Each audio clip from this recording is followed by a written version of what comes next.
So welcome to our first week sa ating seamanship for cargo handling, stowage, dangerous goods, and inspections. For our first week, we have the types of dangerous cargo. So these learning objectives focuses on understanding the different types of dangerous cargoes, and it is based on their properties, characteristics.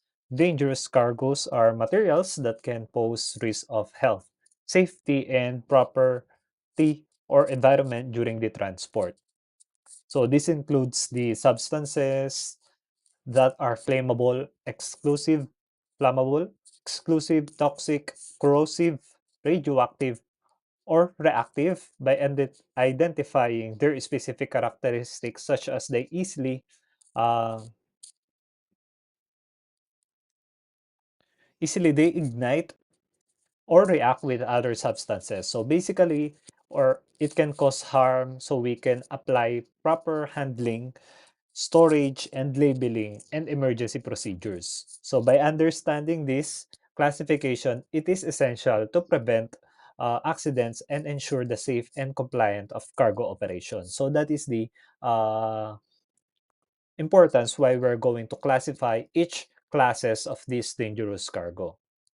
So for the first one, we have the explosives. So ano nga ba yung 9 classes of dangerous goods? So first, so first, we need to classify the dangerous goods into 9 distinct classes. So according to the type of the hazards they are present, these are the internationally recognized. Pag sinabi internationally recognized, it is recognized around the world. So use as a standard guide for the safe packing, stowage, and transportation of hazardous materials. So each classes represents a specific type of risk.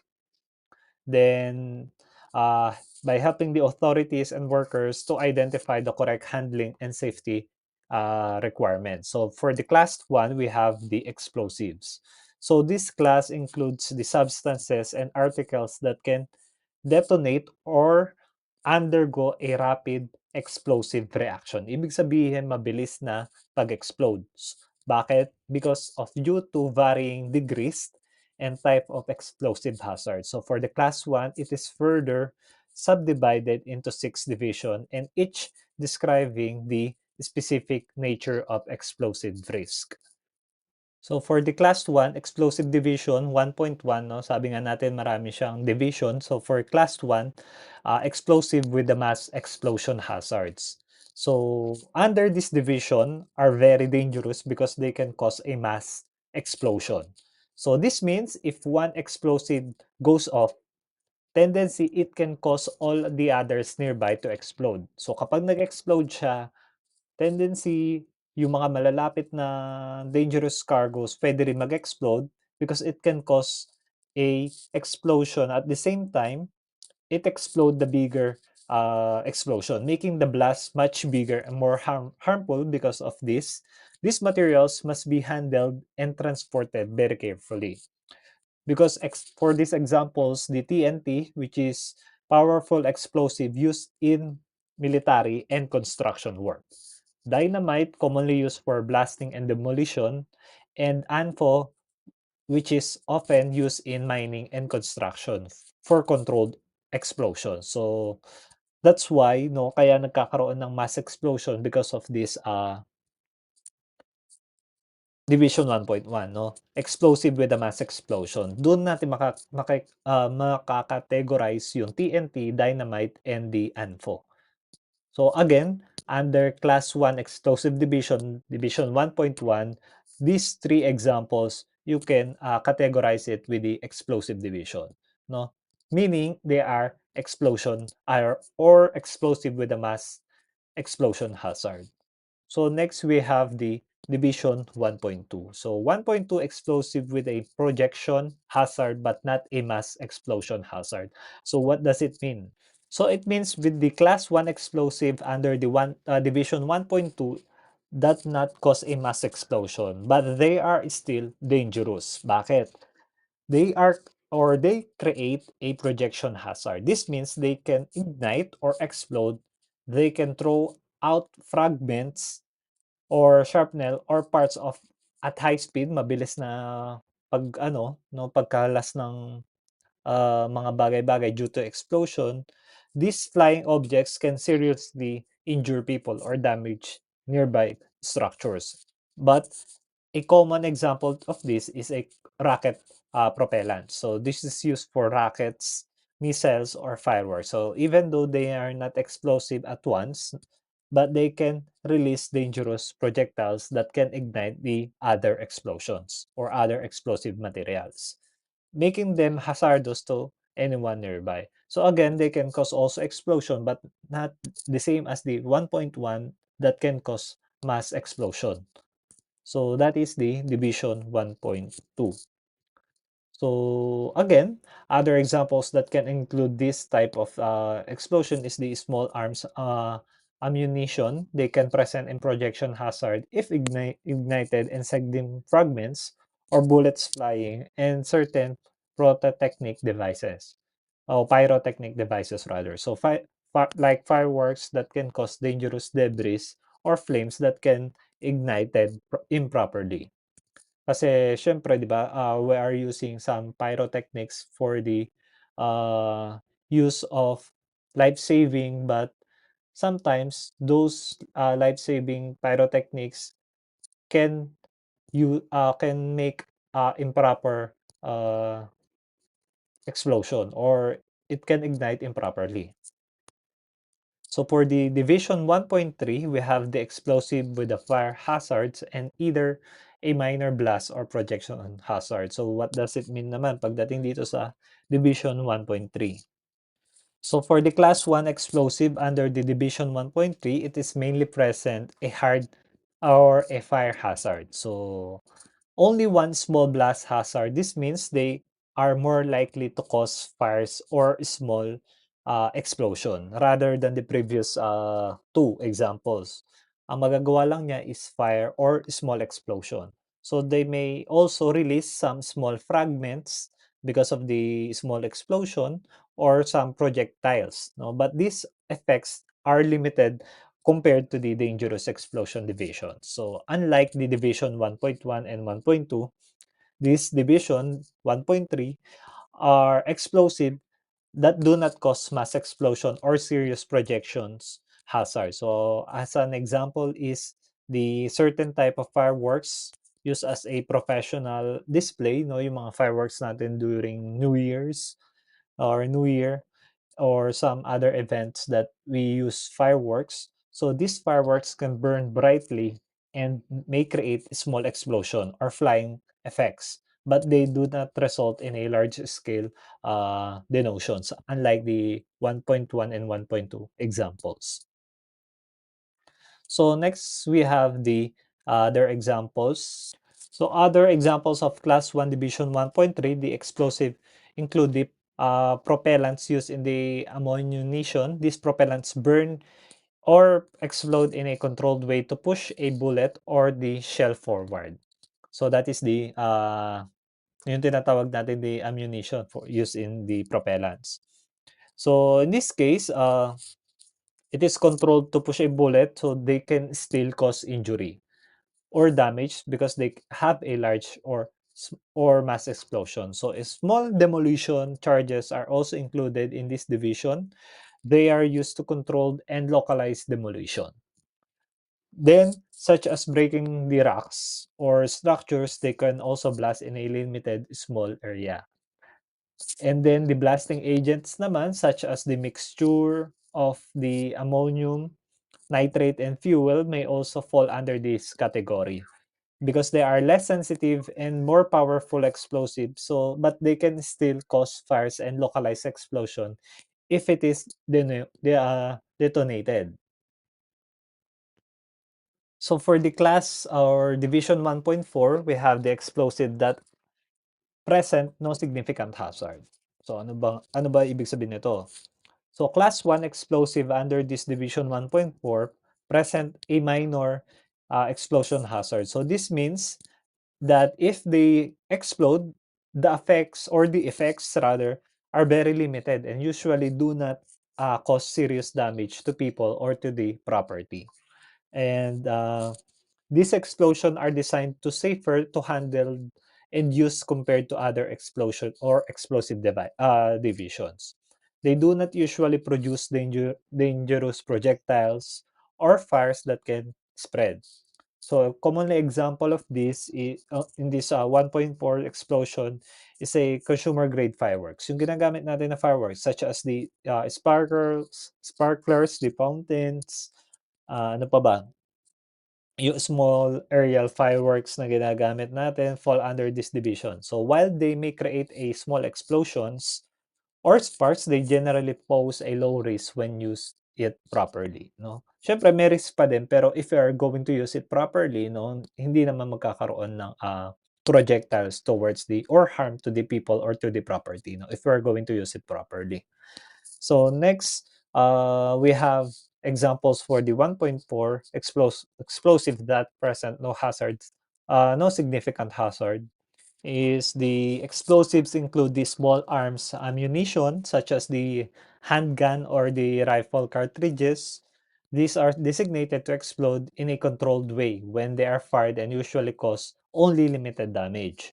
So certain blasting caps may also be classified under the 1.4.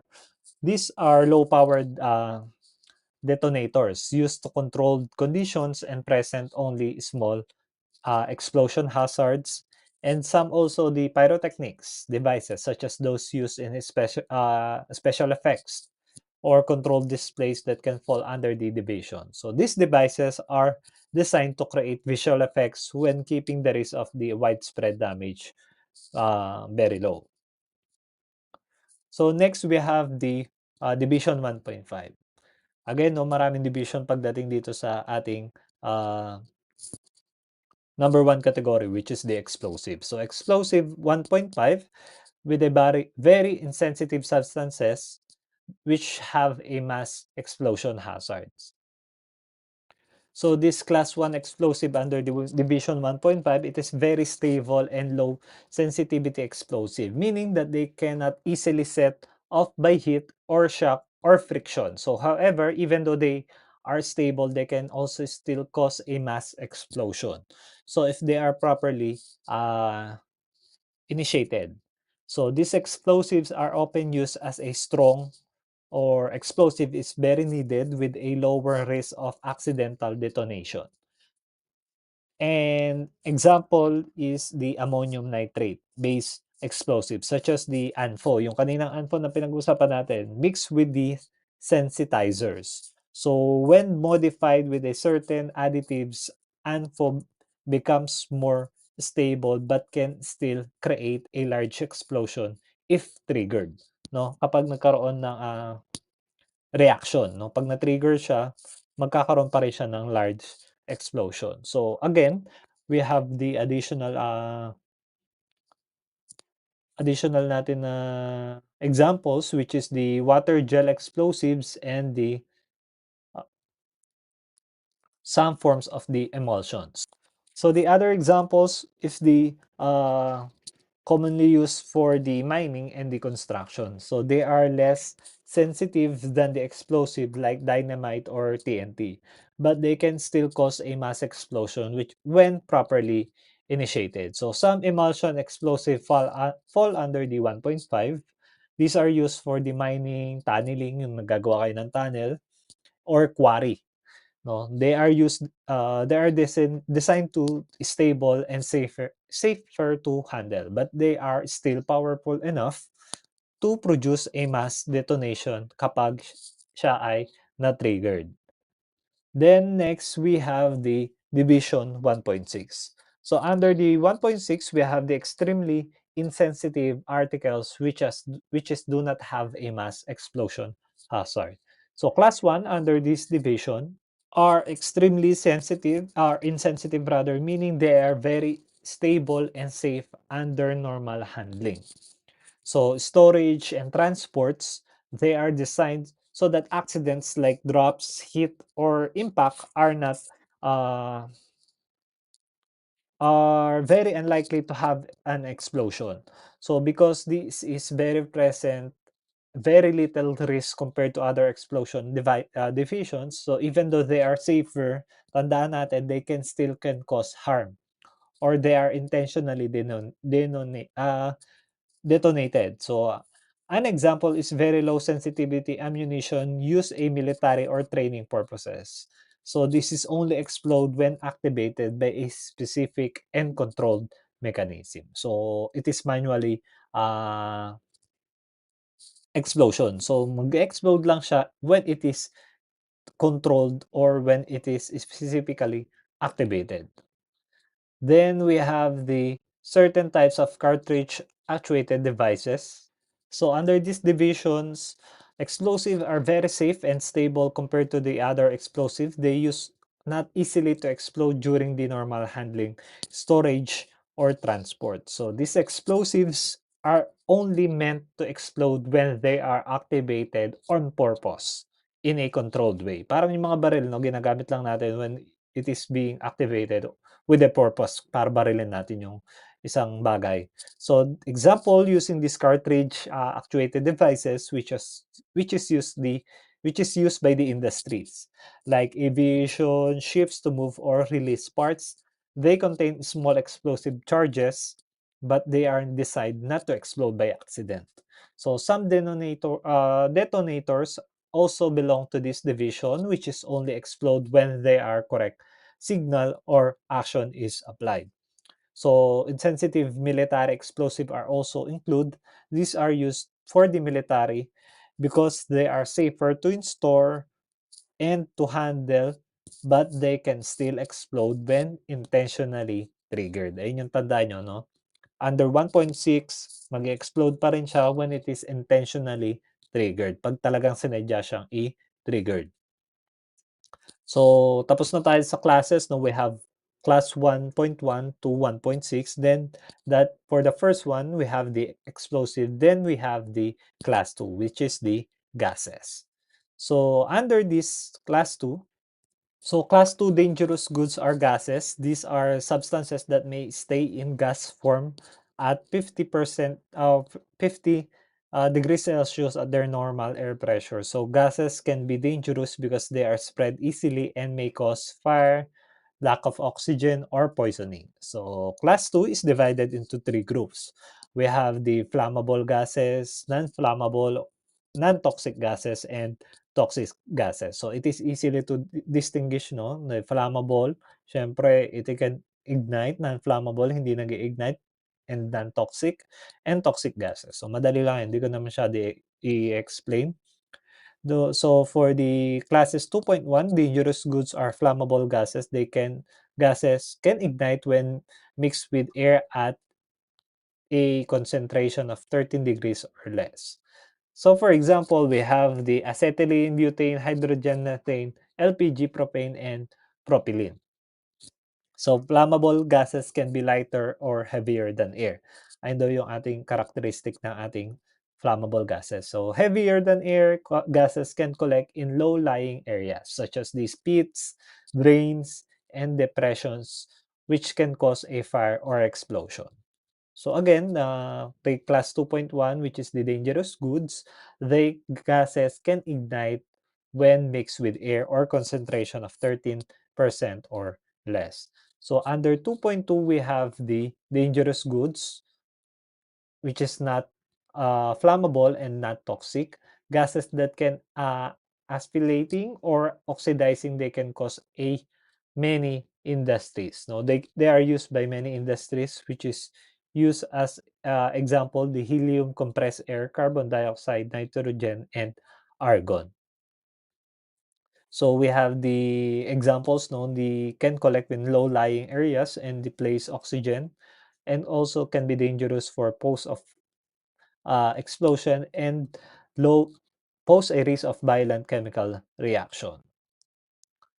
So dangerous goods which is toxic that can cause injury or death when it is being inhaled because they have the properties of ammonia, the carbon monoxide, the fluorine, hydrogen chloride, the methyl bromide, and sulfur dioxide. So it can uh, These properties may be corrosive or flammable and as a industrial settings of the workplaces. Then for our class 3, we have the flammable liquid. So explosive, class 1.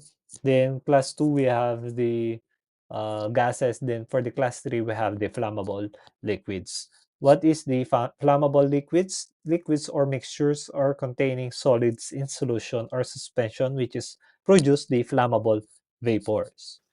So under the class 3, dangerous goods are flammable liquids. So these liquids can easily catch fire because they give off vapors at 60 degrees Celsius.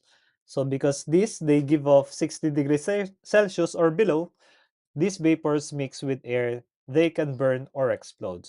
So they can evaporate more slowly at lower temperature, but they are still dangerous. So flammable liquids like paints, acetones, perfumes, and fuels used in our cars, ships, and aircraft. So next we have the class 4. So class 4, it is the flammable solid substances liable to the spontaneous combustion substances which on contact with water emit flammable gases, and we have this division for our flammable solids. So we have the 4.1, 4.2, and 4.3. So class 4 dangerous goods are materials that can easily catch fire. So division for the 4.1, it includes the flammable solids and substances that can react by themselves and burn. Ibig sabihin, within their properties, pwede silang mag-explode or they can create fire through their own properties. Pagdating naman sa 4.2, it includes substances that can catch fire on their own without a flame. So kahit na walang flame, they can produce their own. Then for the 4.3, it includes that produce flammable gas when they become intact with water and making them very dangerous on board ships. So kasi alam naman natin that while we are on board, we are surrounded by water. That's why it is very dangerous when we are on board. So for the 4.1, let us discuss it more vigorously. No? For the 4.1, the flammable solids, self-reactive substances, and solid desensitized explosives. So for the 4.1, flammable solids that can easily catch fire, especially due to heat or friction. So some of these materials can react by themselves or may contain solid explosives that are made safer by mixing with other materials. So these substances burn quickly, may explode if not properly handled, and they can release toxic gases when burning. So because of this, they can dangerously during transport and stowage. So examples of 4.1, we have the materials include the matches, the sulfur, aluminum powder, coal, and the rubber residues. For the 4.2 naman, we have the substances liable to the spontaneous combustion. Class 4.2, dangerous goods are substances that can catch fire on their own without any flame or spark. So they slowly heat up by themselves, and after some time, they can ignite. Some of these substances can also catch fire quickly when they're exposed to air. So meaning, the properties that can ignite with them is the air. So they can dangerously because they can ignite when they are exposed to air, oxygen, or even water vapor. So common example of this is the coal, fish meal, white phosphorus, metallic iron, varnishes, or sodium hydrosulfide. Then for the last one, we have the division 4.3, the substances which are contact with water and emit flammable gases. So for this one, the classes 4.3 dangerous goods are substances that become dangerous when they are ignited with water. So when wet, they release flammable gases, easily catch fire and explode when they are mixed with air and water. No? Because of this, the substances must be kept dry at all times, especially when on board ships, where water is always present. Sabi ko nga kanina, where on board, water is always there and our vessel are surrounded by water. So it can easily ignite. Classes substances can be ignited when they're ordinary source of ignition that are produced. So with that, the classes are categorized into the packing groups because of the degree of hazards. Packing groups are 1, violent reaction; 2, silent reaction; and 3, the slow reaction. So we have the examples of calcium, zinc dust, sodium, activated carbon, and aluminum phosphide, and calcium carbide.